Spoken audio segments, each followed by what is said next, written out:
નમસ્કાર મિત્રો, સ્વાગત કરું છું તમારું વિડીયોમાં। ગણપતિજીને આપણે 10 દિવસ માટે ઘરમાં ખૂબ ધામધૂમપૂર્વક લઈ આવીએ છીએ, પૂજા અર્ચના કરીએ છીએ, ફૂલ ચડાવીએ છીએ, મોંઘા ધૂપ ચડાવીએ છીએ, પ્રસાદ ચડાવીએ છીએ, ગરબે ઘૂમીએ છીએ અને ખૂબ જ આનંદ ઉત્સાહપૂર્વક આપણે 10 દિવસ ગણપતિજીની પૂજા અર્ચના ભક્તિ કરીને છેલ્લે આપણે એમને પાણીમાં પધરાવી દઈએ છીએ। તો આપણા દ્વારા પાણીમાં પધરાવેલા ગણપતિની શું હાલત છે જોવી છે તો ચાલો હું બતાવું। તો આપણા દ્વારા તરછોડાયેલા નિરાધાર ગણપતિ આવી રીતે પડ્યા હોય છે નદીના કાંઠે, અને આ કૂતરાઓ છે એમની માથે મળમૂત્ર કરતા હોય છે। જોઈ લો મિત્રો, આવી રીતે નિસહાય નિરાધાર આ મૂર્તિઓ પડેલી હોય છે ખંડિત હાલતમાં।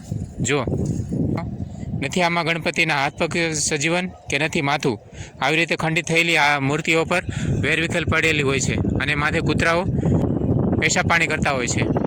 એવું ન બની શકે મિત્રો કે હર હંમેશને માટે ગણપતિજી આપણા ઘરમાં પૂજાય, એમને આપણે પૂજા અર્ચના કરીએ અને થોડા દિવસો માટે શા માટે હર હંમેશને માટે આપણે ઘરમાં ગણપતિની પૂજા કરીએ? તો કોઈ એવો ઉપાય મને આપ જણાવજો કે ગણપતિ વિસર્જનમાં ના તો ગણપતિને નુકસાન થાય, જે જળમાં પધરાવી રહ્યા છે ત્યાંના જીવજંતુઓને પણ નુકસાન ન થાય।